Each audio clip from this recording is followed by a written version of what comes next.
Actually ಈ ಹಂತಗಳನ್ನೆಲ್ಲ ಚೆನ್ನಾಗಿ ತೋರಿಸಿದ್ದೀರ ನೀವು. ನಾನು ಯಾವಾಗಲೂ ಸಾಮಾನ್ಯವಾಗಿ ನೋಡಿರಲಿಲ್ಲ. ಮೂರನೇ ಹಂತದಲ್ಲಿ 2 ಸ್ಟೆಪ್ ಇಲ್ಲ, ಎರಡನೇ ಹಂತದ್ದಿಲ್ಲ ತೋರಿಸೋದು. ಮೂರನೇ ಹಂತದ್ದಾದರೆ ಸ್ಪಷ್ಟವಾಗಿ ಕಾಣಿಸುತ್ತೆ ಅಂತ ಹೇಳಿ ಇದನ್ನು ಹಾಕಿರೋದಲ್ವಾ? ಯಾಕಂದರೆ ಇದಕ್ಕೆ ಚಿಕ್ಕದಿರ್ತದೆ, ಎರಡನೇ ಹಂತದಿದೆ. ಹಾಂ ಹಾಂ ಹಾಂ ಭಾಳ ಚಿಕ್ಕದು ಕಾಣೋದಿರೋದು. ಹಾಂ ಹಾಂ. ಇದು 4ನೇ ಹಂತದ್ದು. ಇದನ್ನು ಯಾವುದೇ ರೇಷ್ಮೆನ ಯಾವುದ್ಯಾವ್ದಕ್ಕೆ ಬಳಸ್ತೀವಿ?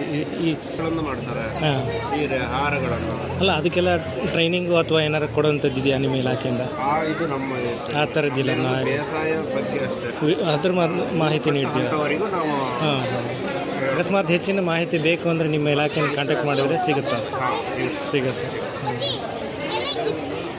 ಆ್ಯಕ್ಚುಲಿ ಇದನ್ನು ಹಂತನ್ನು ತೋರಿಸಿದ್ದು ಭಾಳ ಒಳ್ಳೇದಾಯಿತು. ಮಕ್ಕಳಿಗಂತೂ ಭಾಳ ಅನುಕೂಲ ಆಯಿತು. ಇರೇ ಹುಳನೇ ನೋಡಿಲ್ಲ ಅವರು, ಅದು ಜೀವಂತವಾಗಿ ಇಡೋದೇ ಇಟ್ಟಿದ್ರು. ಹಾಂ, ಶೆಡ್ ಒಳಗೆ ಈ ಥರ ರ್ಯಾಕ್ಸ್ ಬರುತ್ತೆ. ಅದು ಮನೆ ಪಕ್ಕ ಮನೆ, ಅದು ಸಾಕಾಣಿಕೆಗೆ ಅದು ಪಕ್ಕ ಮನೆ.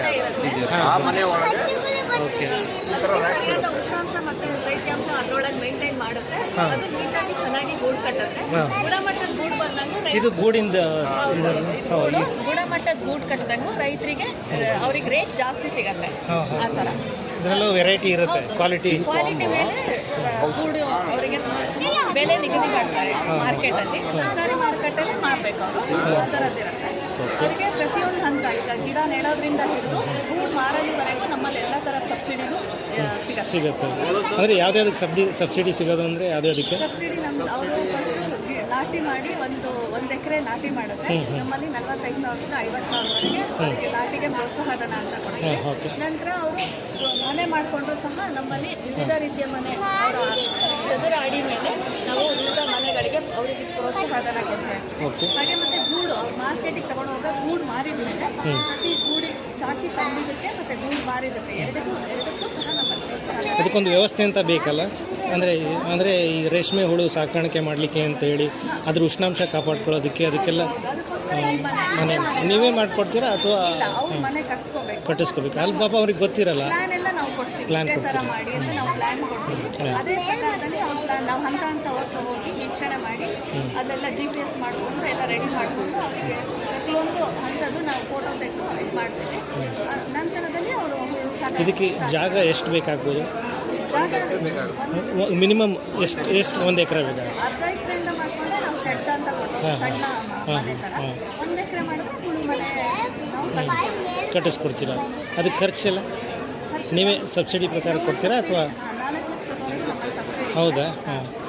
ಅಂದರೆ ದೊಡ್ಡ ಪ್ರಮಾಣದಲ್ಲಿ ಇದ್ರದ್ದು ಲಾಭಾಂಶ ಸಿಗುತ್ತಾ? ಹೌದು, ದೊಡ್ಡ ಪ್ರಮಾಣದಲ್ಲಿ ಲಾಭ. ಈಗೆಲ್ಲ ಕೆಜಿ 800ರಿಂದ 900 ಇದೆ. ಹಾಂ ಹಾಂ.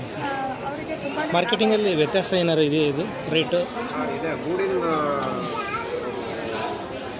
ಗೂಡೆಲ್ಲ ಇದರಲ್ಲಿ ವೆರೈಟಿ ಇರುತ್ತಲ್ಲ, ಅದ್ರ ಮೇಲೆ ರೇಟ್ ಡಿಫ್ರೆಂಟ್ ಆಗುತ್ತೆ. ಹೌದಾ? ಈಗ 800 ಸಿಗ್ಬೋದು, 900 ಸಿಗ್ಬೋದು, 1000 ಸಿಗ್ಬೋದು. ಕ್ವಾಲಿಟಿ ಟೆಸ್ಟ್ ಮಾಡ್ತಾರೆ. ಕ್ವಾಲಿಟಿ ಮೇಲೆ ಡಿಪೆಂಡ್ ಆಗುತ್ತೆ. ಹಾಂ, ಕ್ವಾಲಿಟಿ ಟೆಸ್ಟಿಂಗ್ ಅದರದ್ದು ಬೇರೆ ಯೂನಿಟ್ ಇದೆ, ಇಲ್ಲ ಮಾರ್ಕೆಟಲ್ಲೇ ಮಾಡ್ತಾರೆ. ಹಾಂ, ಮಾರ್ಕೆಟಿಗೆ ತಗೊಂಡೋದಾಗ ಅವರ ಕ್ವಾಲಿಟಿ ಮೇಲೆ.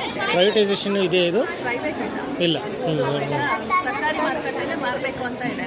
ನಿಮಗೆ ಕಾಂಟ್ಯಾಕ್ಟ್ ಮಾಡಬೇಕಂದ್ರೆ ಇಲಾಖೆಗೆ ಬರಬೇಕು.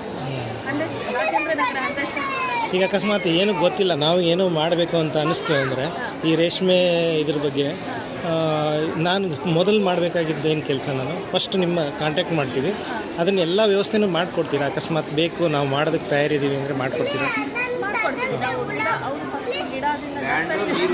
ಹಾಂ ಹಾಂ, ಅದೇ ಅದೇ. ಈಗ ಯಾಕಂದರೆ ಈಗ ಎಲ್ಲ ಸಾಫ್ಟ್ವೇರ್ ಇಂಜಿನಿಯರ್ಸೇ ಇರ್ತಾರೆ.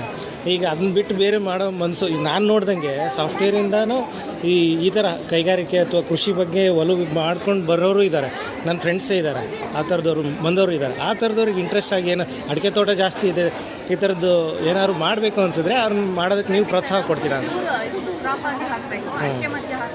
ಅದ್ರ ಬಗ್ಗೆ ಮಾಹಿತಿ ಹಾಗಾಗಿ ನಮ್ಮ ಇಲಾಖೆ ಕಾಂಟ್ಯಾಕ್ಟ್ ಮಾಡಿದ್ರೆ ನಾವು ಎಲ್ಲ ರೀತಿಯ ಪ್ರೋತ್ಸಾಹನೂ ಅವ್ರಿಗೆ ಮಾಡ್ತೀವಿ.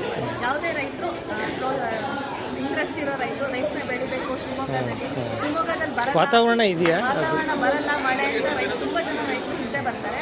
ಬಟ್ ಆ ಥರ ಏನೂ ಇಲ್ಲ. ಇದು ಎಲ್ಲ ಸೀಸನ್ನಲ್ಲೂ ಬರುತ್ತೆ. ಮಳೆಗಾಲದಲ್ಲಿ ಸ್ವಲ್ಪ ಅದು ಎರಡು ತಿಂಗಳು ಬೆಳೀಲಿಲ್ಲ ಅಂತ ವರ್ಷದ ಎಲ್ಲ ಸೀಸನ್ನಲ್ಲೂ ಇದು ಬೆಳಿಬೋದು.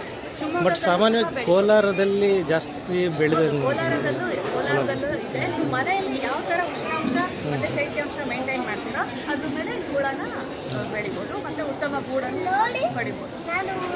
ನಿಮ್ಮ ಹೆಸರು ಮೇಡಮ್? ನನ್ನ ಹೆಸರು ನಿತ್ಯ ಅಂತ, ರೇಷ್ಮೆ ವಿಸ್ತರಣಾಧಿಕಾರಿ. ತಮ್ಮದು? ನಮ್ಮ ಹೆಸರು ಉಮೇಶ್ ಅಂತ ನನ್ನ ಯೂಟ್ಯೂಬ್ ವಿತ್ ಶಿವಾನಂದ್ ಚಾನಲಲ್ಲಿ ಹಾಕಿರ್ತೀನಿ. ಹಾಂ ಹಾಂ, ನನ್ನ ವಿತ್ ಶಿವಾನಂದ್ ಅಂತ. Okay, thank you.